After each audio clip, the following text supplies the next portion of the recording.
ஒரு நாள் கேட்காம இருந்தீனா நீ செவிடன் தான். கர்த்தர் பேசுகிறத நீ கேட்கணும். கையை தம்பி சொல்லுங்க பாப்போம். ஏசப்பா என்னோட பேசுறாருன்னு சொல்லணும்.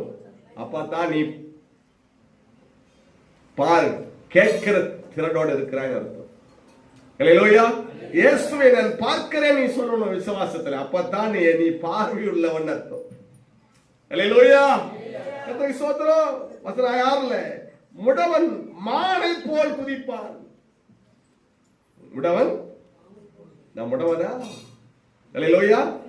என்னைக்கு சஞ்சலத்தோடு வேதனையோடு துக்கத்தோடு நிம்மதி இல்லாம அலையிற நீ முடவன் தான். ஹல்லேலூயா. ஏசப்பா என்னோட இருக்கான். என்னைக்கு ஆடி பாடி துள்ளி குதிக்கிறையோ, விசுவாசத்தோடு எழுந்து சந்தோஷமா இருக்கிறையோ, அப்பதான் நீ ஆரோக்கியமான. கைவை தமிழ் சொல்லுங்க பாப்போம். ஹல்லேலூயா. ஊமையின் நாவு கம்பீரிக்கும். இயேசுவை ஆராதிக்காம இருந்தா நம்ம யாரு? ஊமையன் தான். ஹல்லேலூயா. ஆமென். விசுவாச வார்த்தையை பேசாம இருந்தா நீ ஊமையன் தான். இன்னும் பேசவே இல்லையே. நான் எவ்வளவு பேசுறேன். தெருவில் எப்படி எல்லாம் கத்துறேன், என் வீட்டுல எப்படி எல்லாம் கத்துறேன், உங்களுக்கு கேட்கலையா? அது இல்லை, நீ ஊமையன் தான். ஹல்லேலூயா. கத்தருக்கா என்னைக்கு வாயை திறக்கியோ அன்னைக்கு தான் உன்னை வாயை கட்டுகள். அவளுக்கு கைவிட்டாமே சொல்லுங்க பாப்போம். சுவிசேஷத்தை எப்படி சொல்ல ஆரம்பிக்கியோ அப்பதான் அந்த வார்த்தையை பரலோகத்துக்கு கேட்குது. ஓ, இவன் பேச ஆரம்பிச்சிட்டானா? புதிய ஏற்பாட்டு வாசிக்கிற பவுலை பார்த்து இந்த வாயாடி என்ன பேசுகிறான்னு அப்படிங்காங்க. எப்படி பவுலுக்கு என்ன பேர்? அவங்களுக்கு இந்த வாயாடி என்ன பேசுகிறார்? நீங்கள் எருசலேமையே கலக்கிட்டீங்க அப்படின்னு. ஹல்லேலூயா.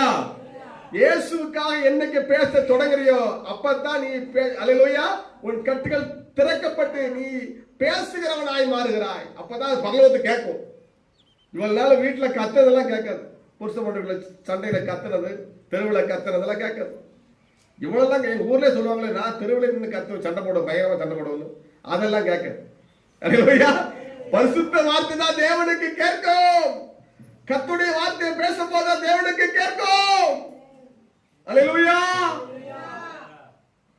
நம்ம சொல்றோம் தரங்கம்பாடிக்கு சீகன் பாலுக்கு வந்தாரு. அவர் எப்படி எல்லாம் அந்த ஏர்ல கத்திருப்பாரு.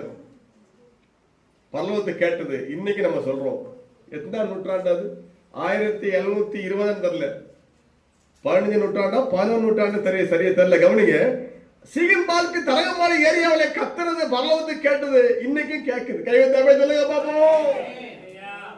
நம்ம சொல்றது இல்லையா? தரங்கம்பாடி ஏரியாவில் சீகன் பால்க்கு ஜெர்மனி தேசத்தை வாலிபர் ஊழியம் பண்ணாரு.